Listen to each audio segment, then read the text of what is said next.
In the video that Tom Lee did, that Phil did when he was here, that he's just published on Tom Lee RC, he talked about the Lancaster, and I think it was in the cupboard and got briefly looked at and briefly mentioned.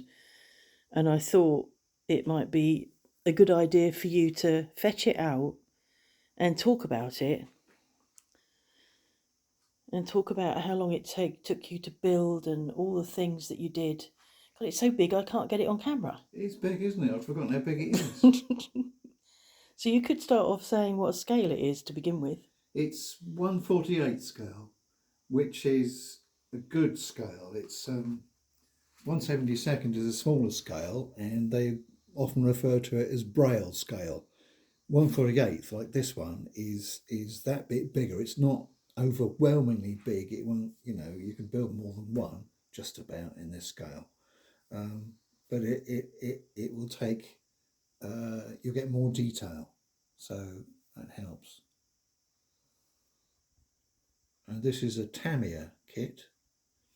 Tamiya have a good reputation. They build kits that fit together well, generally pretty accurate, and just generally work well. They're relatively easy to build. So I was given the kit, let me think,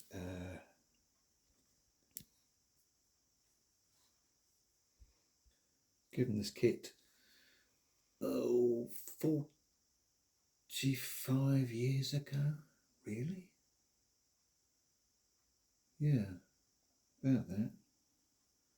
And it was an early production of the. I mean, I think Tamiya have kept it in production ever since, but they modified it. There were faults in the kit, not massive ones, but a bit glaring to, I suppose, people like me who look at things carefully and understand a bit. Those days, I think it used to be a bit more obsessional about aeroplanes, and I wanted to get it as accurate as possible. So More obsessional. more, I know.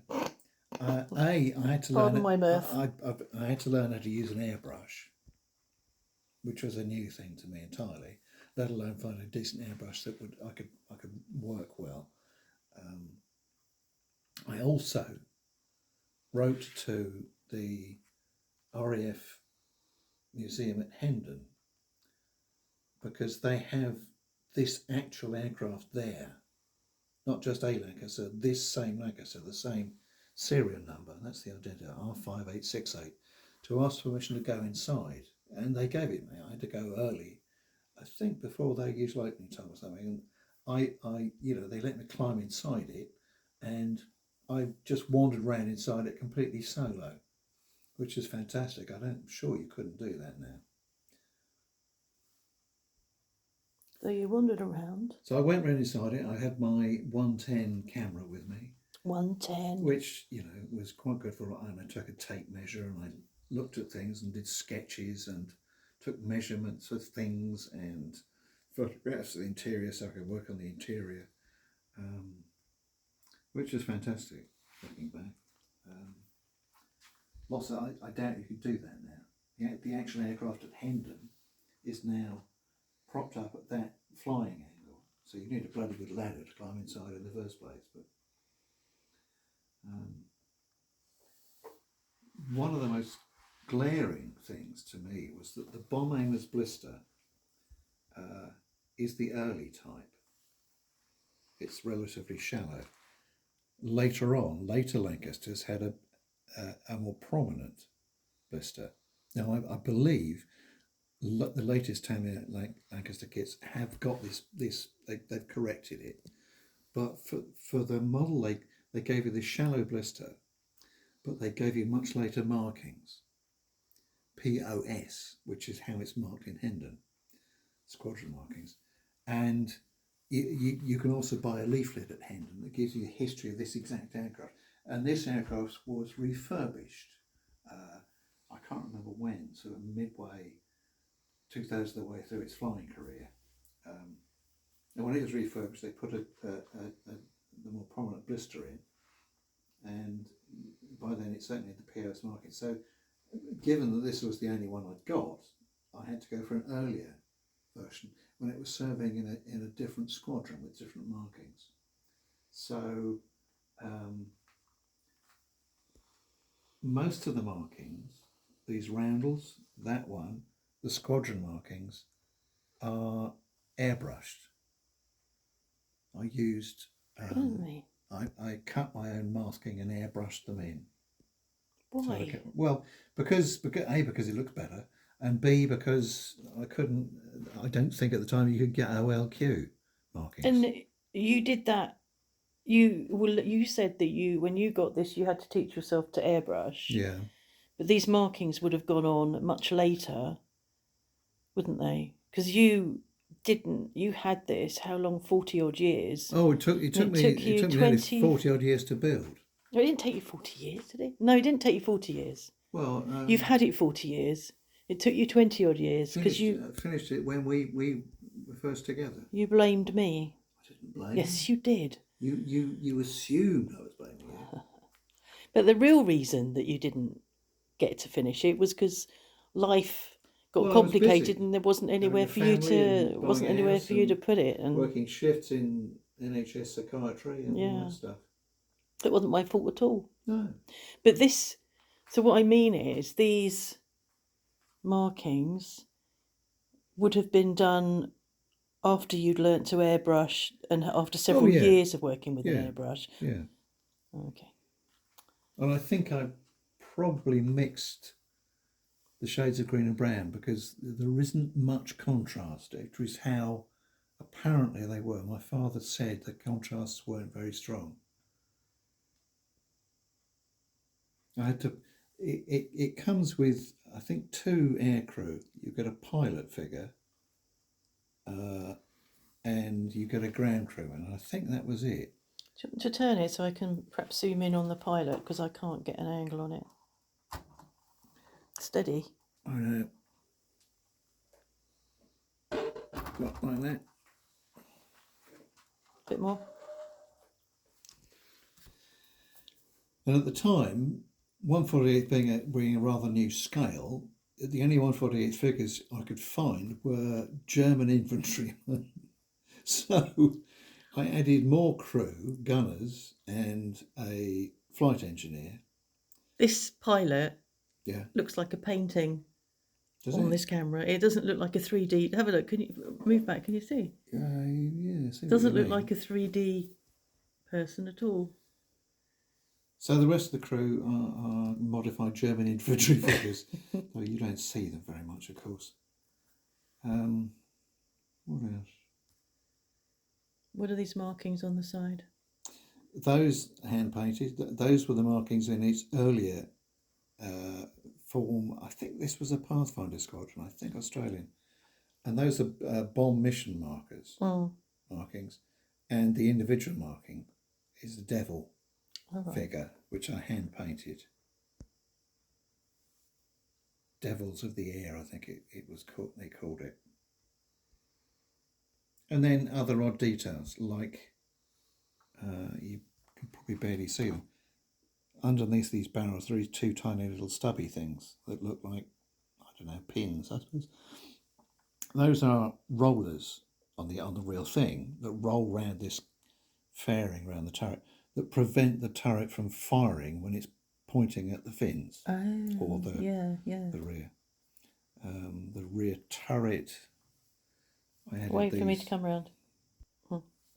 Rear turret, I added these chutes which are quite characteristic. What are you pointing at? They don't come out very well. If you look, the barrels there. Can you tip it slightly forward so we can see see more underneath? There are chutes just under the can see them with now. the gun stick. Yeah. And I think that was where the empty cartridges would have fallen out on the real thing. And there were other, tiny details. One of the things I discovered from measuring the real airplane was the floor in the kit was too low. So I built the floor of the cockpit up slightly to bring it up to the right height. Because it was more correct. Well, I mean, Because people obviously. wouldn't know. Well, I knew. Of course. I knew. Blimey, it's big. I'd forgotten how big it is. Yeah, me too. And bloody dusty too. I mean, the other thing I tried was it was the thing to do at the time. You dipped all your transparencies in some floor polish, an acrylic clear floor polish. Was it Pledge or something like that? No, I can't remember what it was called now. Which all modelers were doing because you got much clearer transparencies, allegedly. Probably when I first did it, it probably did. But I've noticed since they've become cloudy. Seem to attract dust, so they're less transparent than they were, which is irritating. But well, whatever. Right. I added various details on the interior too, of course, but I lowered the flaps. Flattened off the wheels. Flattened off the wheels so they look sort of compressed by the weight. Didn't have the Bombay open, so I won't do that. Drilled a hole for the bombing camera. It sticks out through that tiny hole there, or takes a picture. Because bombers, they began to have to take a picture, so they'd have to fly straight and level for a dangerously long time, while anti-aircraft fire could begin to pick them up. And once they dropped the bombs, the aircraft would rise because of the weight they'd let go of, but they had to carry on for another, 20 seconds or something, and drop a magnesium flare. So they could take a with picture. The camera open, so they get a Light picture up, of what they dropped it on, which was important for intelligence to find out what they bombed. And it was known eventually, the Butt report, I think it was called, that the vast majority of Bomber Command bombs would dropping outside of a 5-mile radius of the target intended.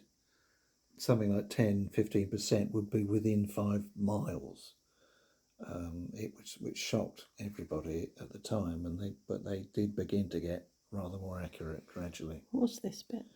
That's trestle marking, when they would trestle the aircraft. And stand it to hold the wings. Hold the wing while they, tested the retraction on the wheels, that kind of thing. Good. Okay. No ventral turret, because they stopped using those, which was a bit unfortunate. I put this tiny thing is it's what you now call a chaff dispenser. Oh yeah. They discovered during the war that if you put strips of aluminium foil about 6-9 inches long or something, it would confuse German anti-aircraft radar. It would confuse German night fighters' radar. So the navigator, I think, would sit in this nose compartment throwing bundles out through this, and that would stream up a big cloud of aluminium strips called window, which would just cloud over their radar screens. Quite effective, but okay. Jolly good. Enough Very information? good. I think enough information, plenty there for those that are obsessive as you. And I just want to say on behalf of Tales from the Bunker, which this is Mr. Tales from the Bunker, but I do his uploads and make his videos, that it's really nice to have more subscribers, and please do like and share with people that you think might be interested. Oh yeah. Yeah. And thanks again, Tom Lee, for the video. Yeah, thanks Phil. Superb stuff. Yeah. Okay.